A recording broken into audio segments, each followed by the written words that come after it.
Hey, happy Sunday. Welcome back to All the World's a Garage, where I make videos talking about theater while pretending to clean my garage so I can have space to make videos to talk about theater. That.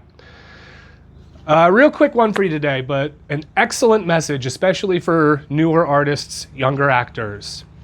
As I was cleaning up out here just now, I came through some old pay stubs because my office is here in the garage. And one thing that's funny about being a gig worker is sometimes you forget some of the jobs that you did until you go through your pay stubs and go, oh yeah, I worked on that one. And I just found one from my most recent gig. And I feel like I had to make this video right now because I can honestly say that my last gig came from my first gig. And I mean that literally.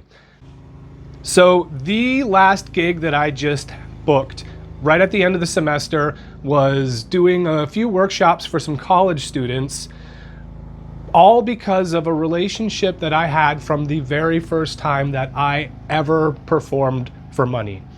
This was somebody that I met when I was 15 and I was doing summer stock. We maintained a friendship over Facebook this entire time. She kept informed of what I was doing through my training and with my career because of our friendship.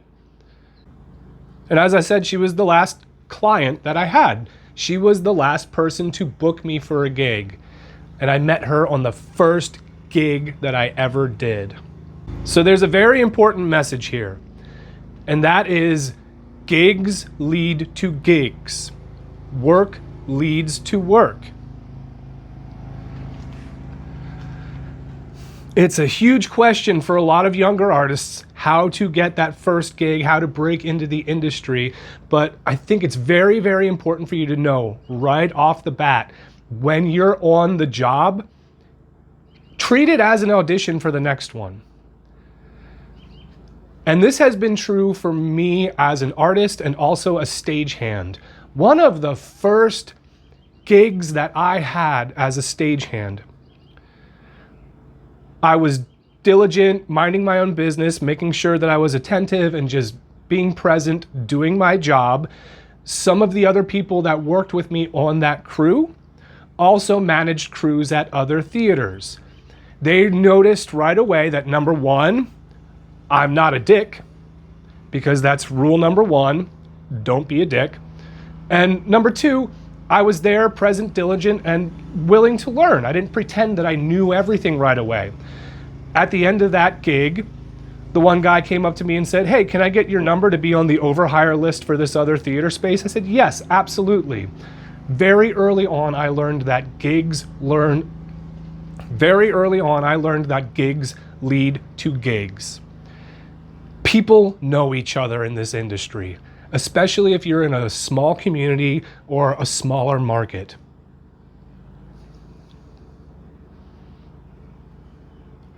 If you go into your first job pretending that you know everything and you really want to show off, you could make some mistakes and people will see you as maybe not so valuable to bring in on their crew or to work on their next project.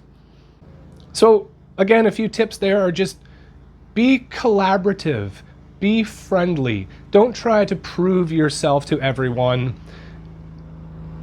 Be aware of what's going on around you. Read the room, read the energy, and try to match that. I'm just kind of rambling at this point, but I feel like I got my point across. The message is gigs lead to gigs. Work leads to work, which is why I like to say, bring your joy into your craft. Don't wait for your craft to bring joy to you. I'll see you on the next one.